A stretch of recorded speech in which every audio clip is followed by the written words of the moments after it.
It was supposed to be a straightforward weekend trek with my friends. I had gone on countless hikes with Danny, Laura, and Tom before, and we always managed to navigate through trails, even in unpredictable weather. But this time, something felt off, something I can barely explain without sounding insane. The trip started off smoothly. Our plan was to hike up a familiar trail, camp near the summit for a couple of nights, and then loop back to the base. The forecast had promised clear skies, but on the second day, as we descended, an unexpected storm rolled in. The sky darkened in moments, thunder roared overhead, and before we knew it, we were drenched by a sudden downpour. It was as if the heavens had opened without warning, and the rain came down in torrents. The once well-trodden trail was quickly transformed into a muddy mess, strewn with debris. Trees that had seemed familiar earlier now appeared alien and out of place. We tried to push forward, but the storm was unforgiving, forcing us to take shelter under a dense canopy of trees. We huddled there, hoping the rain would ease, but instead, it intensified. Then the fog came, thick and creeping, rolling in from the trees and settling around us like a shroud. "What do we do now?" Laura asked, her voice barely audible over the relentless rain. Danny pulled out the map, but it was soaked through, the ink smudged and illegible. "We'll just follow the trail back," Tom suggested, though uncertainty was evident in his tone. But when we looked around, it became painfully clear. We couldn't even tell where the trail was anymore. After what felt like an eternity, the rain finally began to ease, tapering off into a light drizzle. The forest, however, looked completely transformed. The path was obscured by branches and leaves, and an uneasy silence hung in the air as we began to move again. As night began to close in, we pressed on, hoping to find a familiar landmark or some indication that we were heading in the right direction. That's when we saw her. Ahead of us, just around a bend in the trail, stood a woman. She was dressed in a flowing white gown that seemed to almost glow in the dim light. She stood completely still, her back turned to us, staring into the dense woods ahead. "Who is that?" Laura whispered, clutching my arm tightly. "No idea," I replied, a strange mix of curiosity and unease washing over me. "Maybe she's lost too," Danny called out. "Hey, are you okay?" The woman didn't respond or even turn around. She remained motionless, as if she hadn't heard him at all. We moved closer, cautiously. The nearer we got, the stranger the scene became. Her dress was immaculate, untouched by the mud and grime that clung to us. Her bare feet rested on sharp stones and broken twigs, yet she seemed unbothered, standing there with an unnatural stillness. When we were just a few steps away, she suddenly started walking, her movements slow and deliberate. "Maybe she knows the way," Tom murmured, though his voice wavered with uncertainty. Reluctantly, we followed her, keeping our distance as she moved steadily along the path. But when we rounded the next corner, she was gone. There were no side trails, no obvious place she could have disappeared to, just an empty stretch of path fading into darkness. "What just happened?" Laura whispered, her voice trembling. Danny crouched down, examining the ground. "There aren't even footprints," he said quietly. We stood there for a long moment, the weight of the experience sinking in. The wood seemed darker now, more oppressive. "Let's keep moving," I said finally, eager to put distance between us and that spot. But as we walked, an eerie stillness surrounded us. No birds, no rustling of small animals, just the sound of our footsteps in the muck. That night, we set up camp in a small clearing. None of us spoke about what we'd seen, too drained and unsettled to process it. As I lay in my tent, I couldn't stop replaying the scene in my mind. The image of the woman in white burned into my memory. Sometime in the middle of the night, I woke up to a faint sound, soft crying, distant but unmistakable. It was gentle, almost mournful, and it sent a chill down my spine. I peeked out of my tent, scanning the dark forest around us. The crying continued, seeming to echo off the trees surrounding us. In the faint light of the moon, I saw her again, a figure standing just beyond the glow of our campfire. She didn't move, just stood there, watching us. and then, as if the shadows had swallowed her whole, she disappeared. The crying faded soon after, leaving me alone with the suffocating silence of the forest. The next morning, I told the others what I'd seen. To my surprise, Laura admitted that she'd heard the crying too. Danny and Tom stayed quiet, but I could see the fear in their eyes. We packed up quickly, eager to leave that clearing behind. As we moved, I occasionally caught flashes of white among the trees, but every time I turned to look, there was nothing there. Hours later, we finally stumbled onto a familiar trail.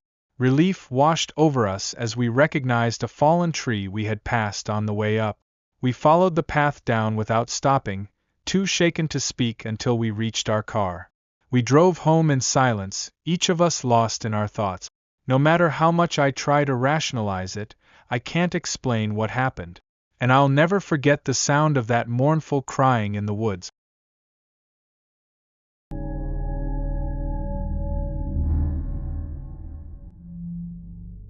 I've ventured out on solo hikes more times than I can recall. It's my retreat, a way to escape the chaos of daily life. I favor the less trodden paths, the kind where you're more likely to stumble upon a deer than another person. Late October had arrived, bringing with it the crisp autumn air, perfect conditions for a 3-day trek along a route I'd never explored before.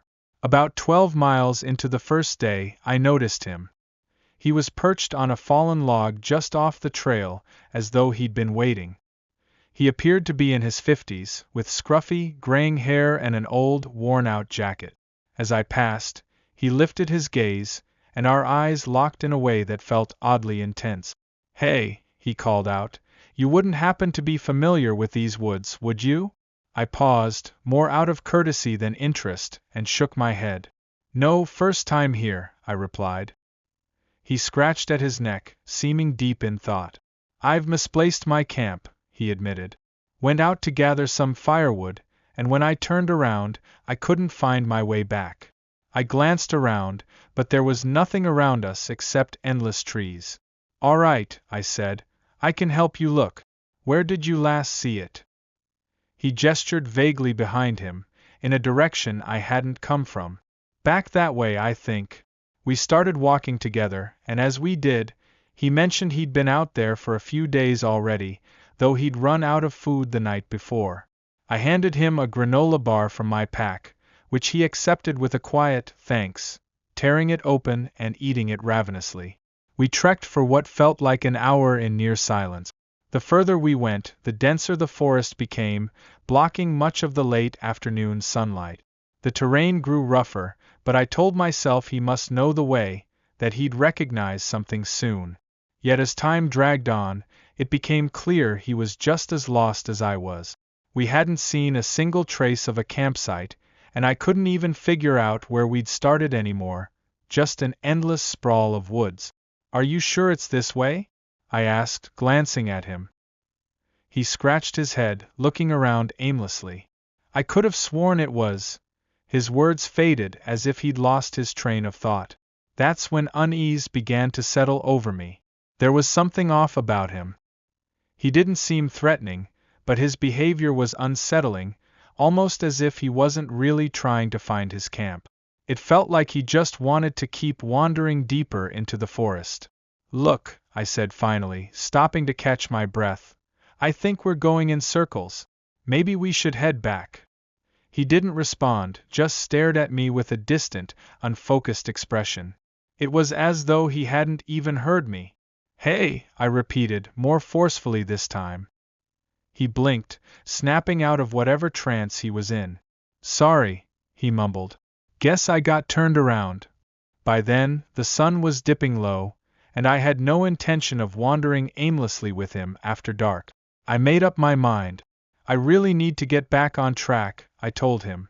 "If you're still lost tomorrow, maybe we'll cross paths again, but I've got to go." As I turned to leave, I felt his hand grip my shoulder, firm enough to stop me in my tracks. "Wait," he said, his voice tight. "Please, just a little longer. It has to be here." I hesitated, sensing his desperation, but every instinct I had screamed at me to leave. "I really have to go," I said, shaking off his hand. His grip slackened, but he followed me as I tried to retrace my steps, sticking close behind like a shadow. He didn't say another word, just kept walking a few paces behind. The forest seemed to close in around us as we moved. I couldn't shake the suffocating feeling of his presence. By the time the last light of day began to fade, I was completely disoriented. The thought of asking him for help crossed my mind, but his strange silence kept me from speaking. Finally, I stopped and turned to face him, determined to address the situation. But he was gone. I spun around, scanning the darkening woods. He had been right there, just behind me moments ago. There was no way he could have disappeared without me noticing. "Hello?" I called out. "Where are you?" Silence. A chill crept up my spine as I continued walking, trying to find my way back to the main trail. But even as I moved, I couldn't shake the feeling that he wasn't gone, that he was still nearby, watching. Hours passed before I finally stumbled back onto the main trail. By then, the moon hung high overhead, casting an eerie light through the trees. Relief washed over me as I recognized familiar landmarks. I was almost back to my campsite when I heard it, a twig snapping somewhere behind me. I spun around, heart pounding, but there was nothing there. Just trees and shadows stretching endlessly into the dark. Then, out of the corner of my eye, I saw it, a figure standing just a few yards away, watching me. It was him. "Hey!" I called, my voice trembling. "What do you want?" He didn't respond. For a brief moment I considered approaching him, confronting him directly. But a primal instinct kept me rooted in place. I turned and walked away, keeping my steps steady, resisting the urge to run. But I knew he was following, matching my pace. When I finally reached my tent, I zipped myself inside, trying to convince myself I was safe. Hours passed, and I drifted in and out of restless sleep, plagued by dreams of footsteps circling my tent and eyes staring from the darkness. At dawn, I packed up quickly and started back down the trail. I refused to look back, determined to leave the forest behind. On my final night, as I was breaking camp, I found something at the edge of my sight that made my blood run cold, a small stack of rocks, neatly arranged. It was the kind of marker hikers sometimes leave, but this one was too deliberate, too close. I dismantled the rock pile and left the forest. I don't hike alone anymore.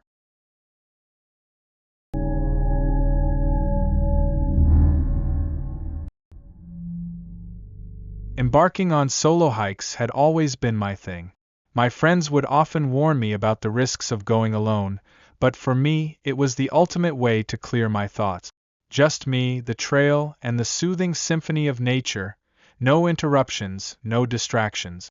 My life was a whirlwind of chaos, and these getaways felt like pressing a reset button. Late October had always been my favorite time for such excursions. The trails were quieter, the air carried a crisp chill, and the foliage blazed with vibrant hues of orange, red, and yellow. But this trip was different. I didn't know it yet, but I wouldn't be returning to those trails again. The plan was simple: 3 days in the woods with just my gear. A friend had suggested this particular trail, describing it as serene and lightly traversed, the perfect escape. My pack was light but had the essentials: a tent, freeze-dried meals, water, a flashlight, and some basic tools. It wasn't meant to be a grand adventure, just a peaceful retreat. The first day was everything I'd hoped for. The solitude was blissful. I didn't cross paths with another soul. Birds sang, squirrels darted through the brush, and sunlight filtered through the trees, casting golden beams on the forest floor. It felt like the entire wilderness was mine alone. As dusk approached, I found a small clearing and decided to set up camp. The sunset painted the sky with fiery hues as I pitched my tent, boiled water for dinner, and settled in for the night. Wrapped in the tranquility of the woods, I lay in my tent, listening to the gentle rustling of leaves. I was almost asleep when I heard it, a faint crack like a twig snapping. Then another. The sound was deliberate, not random like an animal scurrying by. My body tensed, my senses on high alert. I convinced myself it was nothing more than deer passing through. Curiosity got the better of me, and I unzipped the tent just enough to peek outside. At the edge of the clearing, a man stood partially cloaked in shadows. His clothes were filthy and torn, his face pale and gaunt, with hollow, dark eyes fixed directly on me. He didn't move, didn't say a word, just stood there, unblinking. My throat tightened as fear gripped me. I wanted to call out, to ask if he needed help, but my voice wouldn't come. He tilted his head slightly before stepping back into the darkness, disappearing without a sound. My heart pounded as I quickly zipped up the tent, my mind racing with questions. Who was he? Why was he there? And why hadn't he said anything? Morning brought a sense of normalcy, though the unease lingered. Daylight had a way of dispelling fear, so I packed up and resumed my hike. The forest felt less welcoming now, its silence heavy. I covered more ground than planned, eager to put distance between myself and the events of the previous night. By late afternoon, I reached a stream and decided it was a good spot to set up camp. The sound of water flowing over rocks was calming, masking the uneasy thoughts lingering at the edges of my mind. As night fell, I lit a small fire and tried to enjoy the peaceful setting. The stars above were brilliant, and for a brief moment, I felt grateful to be out here. But as darkness deepened, the feeling returned, that oppressive sense of being watched. I tried to dismiss it as paranoia, a trick of the mind. Then I heard it again, soft crunching footsteps circling my tent. I froze, gripping my flashlight, too afraid to turn it on.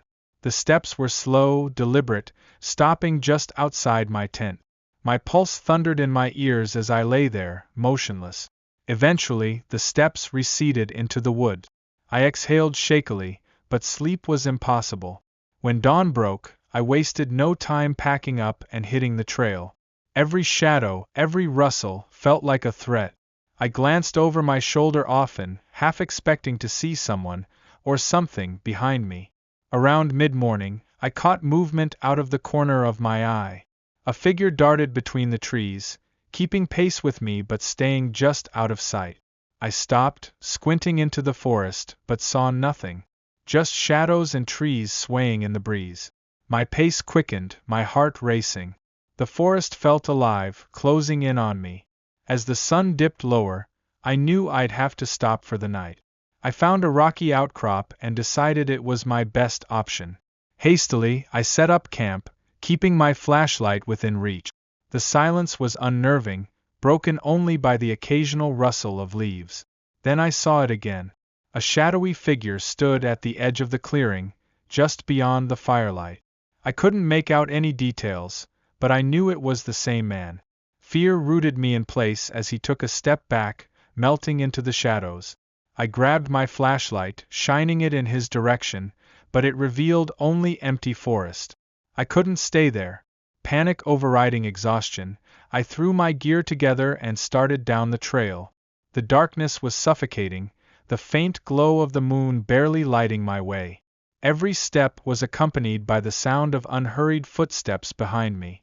Whoever it was, they were following me. I didn't dare look back. The footsteps matched my pace, never gaining, never falling behind.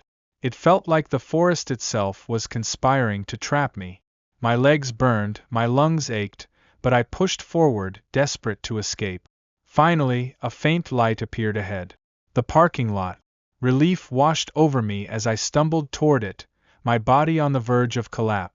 Reaching my car, I flung the door open, threw my gear inside, and locked the doors. My hands shook as I started the engine. As I pulled away, I glanced in the rearview mirror, half expecting to see the figure standing at the edge of the trees.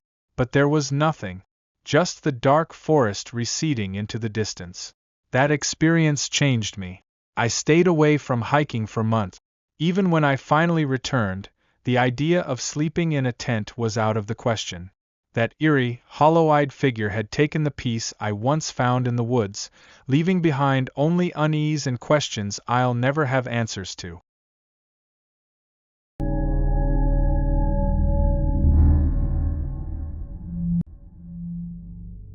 It was day 4 of our week-long trek, an ambitious journey to explore a remote, untouched stretch of wilderness. Danny had come up with the idea to leave the main trail and head into a restricted wilderness preserve, an area marked on maps only by vague outlines of mountain ranges, rivers, and dense wood. It was a once-in-a-lifetime adventure, promising a complete break from the chaos of everyday life. The idea of isolation had been thrilling at first. No cell service, no other people, just pure, unspoiled nature. But as the days passed, the initial excitement gave way to a subtle, unspoken unease. The sheer remoteness was beginning to weigh on us. As the sun dipped lower in the sky, we had already covered about 10 miles for the day. Our backpacks felt heavier with every step, and by the time we stumbled upon a clearing below a ridge, we were more than ready to set up camp. The spot was nearly ideal, offering a sweeping view of the valley below and the dense forest stretching into the horizon. It was quiet, almost too quiet, but peaceful nonetheless. We pitched our tents and settled around the fire, letting the fatigue of the day fade into laughter and light-hearted stories. The sky transitioned from a warm golden hue to deepening dusk when Danny suddenly froze, his eyes fixed on the ridge above us. "Hey, look up there," he murmured, nodding toward the ridge. We followed his gaze, and a knot tightened in my stomach. A dark figure stood silhouetted against the dimming sky, motionless and watching us. They were too far to make out any features but close enough to leave an unsettling impression. "Think they're camping up there?" I asked, my voice uncertain. "Maybe," Zoe muttered, though she sounded doubtful. "But why just stand there like that?"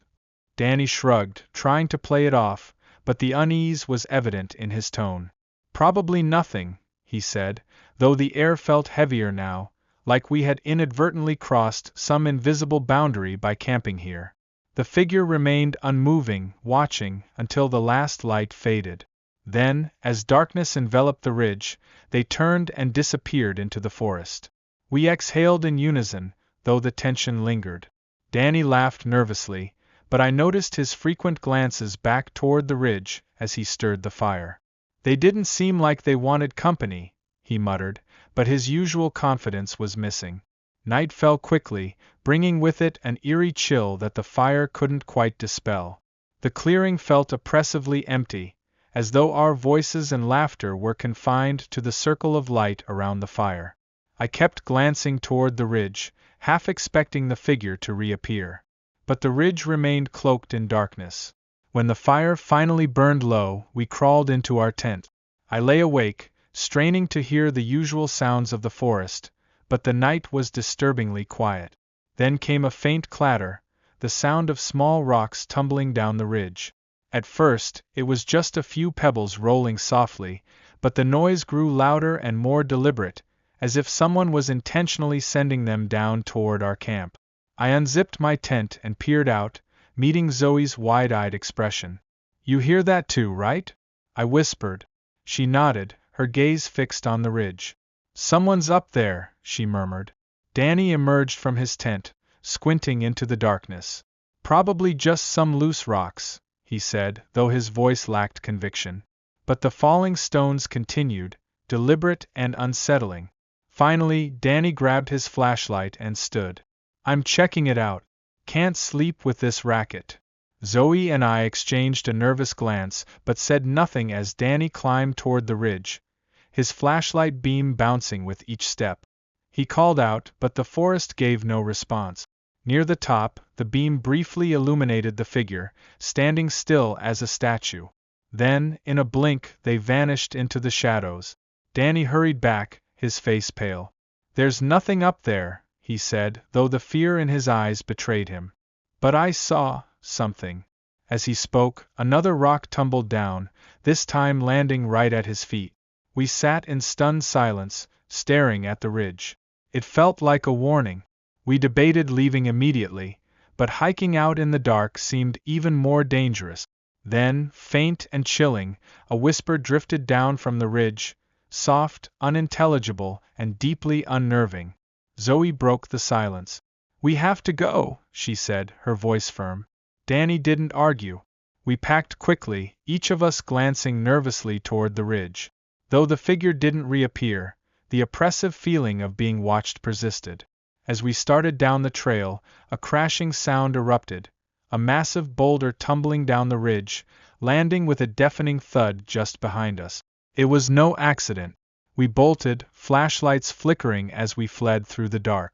By the time we realized we were lost, we had been wandering for hours. The trail had vanished, swallowed by the endless forest.